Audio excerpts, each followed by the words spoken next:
talk to me a little bit about being open to the possibilities and being accessible. And because those things can happen, but if there isn't an intentional awareness around whether it's conscious or just under the consciousness of really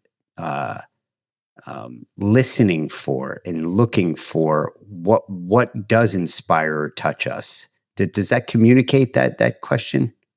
Absolutely. No, I know what you mean, because as someone who speaks about this journey, transforming from being in this shell and feeling depressed to becoming a two-time world first ocean rower and keynote speaker, there's this duality of effects that I see. On the one hand, people can see this and get inspired. On the other hand, I'll sometimes see people fall into this comparison trap, right?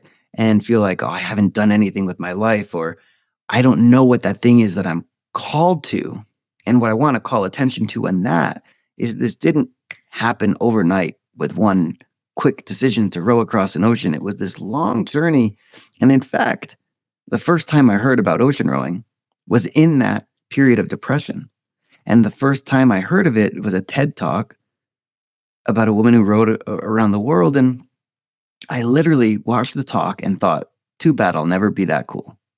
Because I didn't have that belief. I didn't have that possibility. And I first had to go on this journey that had nothing to do with rowing. It had nothing to do with any big outcome other than just seeing what I was made of and something I was naturally drawn to. And so I think when it comes to being open to possibilities and open to the opportunities around us, we are most able to do that when we're following threads we're genuinely curious about, not something someone says we should do, but something you're naturally drawn to. And if you follow that thread, it can take you someplace really interesting. I'm inspired. We were just together recently at a client event, very moving. Everybody was walked away and it felt like there was an injection of life, a real spark. And, you had challenged or really made a strong urge and request for them to look within and see where they could push the limits. Our audience, I know they come for stories like this just to feel so inspired and be able to hear firsthand what it takes to push these limits